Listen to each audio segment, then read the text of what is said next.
You're a Roman soldier during the fall of the empire. Moment 1. The missing pay. It begins with a pay chest that does not open. You stand in the wet cold of Ravenna with the rest of your unit, waiting for the clerk to call your name and hand you what Rome owes. Instead, he says the same thing he said last month: delayed. You tell yourself, delayed is not denied. You tell yourself, an empire does not forget its soldiers. But on the walk home, your stomach feels hollow in a way food no longer fixes. Your wife cuts bread into thinner pieces now. Your son jokes about being hungry, then looks at you to see if hunger is still something children are allowed to joke about. You keep your belt on while eating, as if staying dressed might make you feel less trapped. The next day you escort a tax collector through a district that smells of fish water and smoke. At one house, a widow swears she already paid.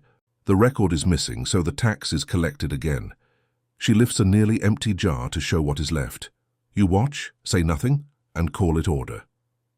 That night your wife asks whether the army is still being paid at all. You answer too quickly. It's temporary. The lie comes out smoothly. That is what disturbs you. Moment 2.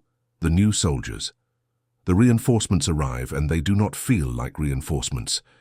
They are federates, foreign troops in Roman service, better fed than you, louder than you, and less careful about pretending Rome still commands the room. They wear pieces of Roman equipment without reverence. Their officers speak as if contracts matter more than loyalty. Your commander tells you they are brothers in service. He says Rome has always absorbed strength from outside. He says it like a man repeating a line that once sounded true. You drill beside them anyway. Their shield work is hard, their confidence harder.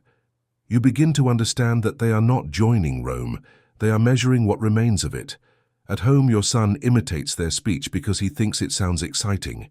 Your wife snaps at him to stop. He goes quiet. You realize she is afraid he is learning the future before you are ready to admit it. Then come the new restrictions: half rations, tighter patrols, no leave without written approval. Temporary, again. That evening, Lucan from your cohort whispers that 2 men are leaving before dawn. Deserting. He asks if you want to know which road they'll take. You say no at once. You tell yourself staying is discipline. Leaving would make the collapse real. But when you lie awake, your wife does not reach for you. She leaves space between your bodies, and that tells you more than any rumor in the barracks.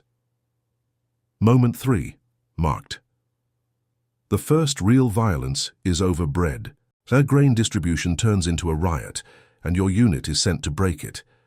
The crowd smells of hunger, sour breath, damp wool, unwashed skin. A man grabs your shield and shouts that soldiers still eat while his children starve. You shove him harder than you mean to. He falls, hits stone, and stops moving. The crowd goes quiet for one terrible second. You carry that silence home. Your wife has already heard. She asks only one question: was it necessary? You wash your hands before answering, though there is no blood on them.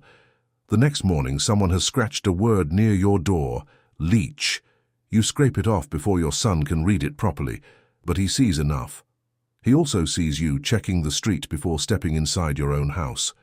At the barracks, Lucan is gone, his bedroll, his cup, his name, removed with the speed of a man who chose before the rest of you did. Then new loyalty papers are brought in. You sign because everyone signs, because not signing would be louder than rebellion. That is when the danger changes. You are not just tired now, not just hungry, you are visible. A man still wearing the eagle after people have started doubting the eagle means anything at all. Moment 4. Inside your house.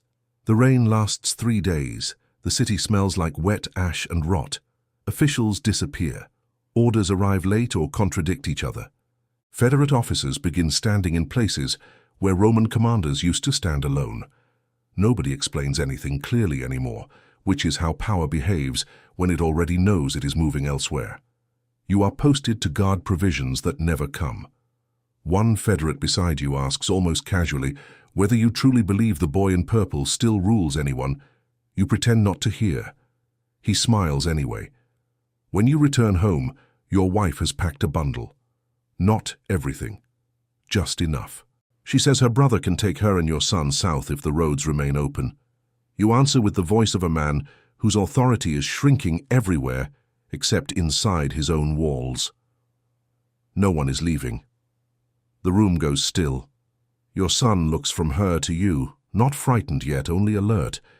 Your wife slowly unpacks, but not because you convinced her, because she knows your uniform still has power in this house, even if it has none outside it. That night, men knock after midnight. A requisition order. More grain, more cloth, more oil for military need. Your wife stands behind you while you read the notice twice. Then, in the morning, she removes her bracelet and places it on the table. "Sell it," she says, before paper takes the rest. You stare at it for a long time before touching it. This is how history enters a home. Not with horns, with inventory. Moment 5. The last obedience. By the time the defenses begin to fail, most of the collapse has already happened inside the army. Commands change by the hour. Hold this gate. Abandon it. Return to it. One courier says troops have changed sides. Another says negotiations are underway. Another says the emperor is safe, which now sounds like another word for hidden. You have not been paid in so long you can barely remember the weight of coins. Then civilians begin running through military streets, and discipline loses its shape. Men grab supplies. Records are burned. A centurion punishes a soldier for leaving his post, then disappears before dusk himself. Your wife and son wait where you told them to wait beneath an arcade, each carrying a small bundle. You could leave then. You could walk south and become no one important, which is still better than becoming trapped. But you tell them you must report one last time, properly, to see which road is open, to learn what the command still intends, properly. That word ruins what remains. When you return to the barracks, half the yard is empty. The standards are still standing, which somehow looks worse than theft. A junior officer tries to give orders while openly shaking. Another man tears the imperial emblem from his shield and throws it into the mud. Nobody stops him. Historical collapse. Ravenna does not fall like a legend. It closes like a door. The palace is taken. The Emperor Romulus Augustulus is removed with the calm efficiency of men finishing something already decided. No grandeur, no final speech, just transfer. You do not witness the center of it. Men like you rarely do. You feel it in the moment. Resistance stops making sense. Someone says there will be terms. Someone says to swear again, this time to a different master, so order can continue. Order survives better than empires do.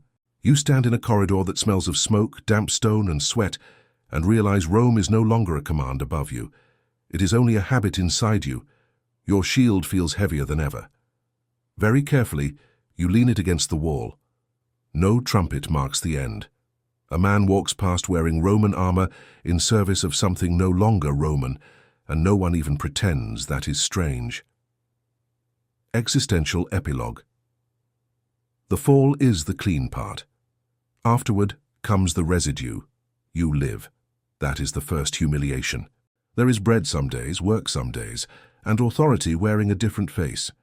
You still carry a spear, still guard storehouses, still escort wagons, but now your service belongs to hands you once would have called foreign. Each morning, for a few seconds after waking, you are still a Roman soldier. Then the room returns. Your wife speaks to you gently now, which feels worse than anger.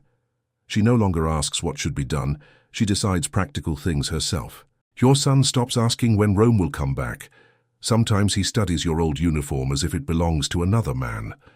At the market, old men still say, when Rome was Rome, and no one argues, because everyone has chosen a different day for its death. For you it is not the emperor's deposition. It is smaller. It is the first evening your son opens the door, sees you in uniform, and does not look proud. He only looks relieved that you came back.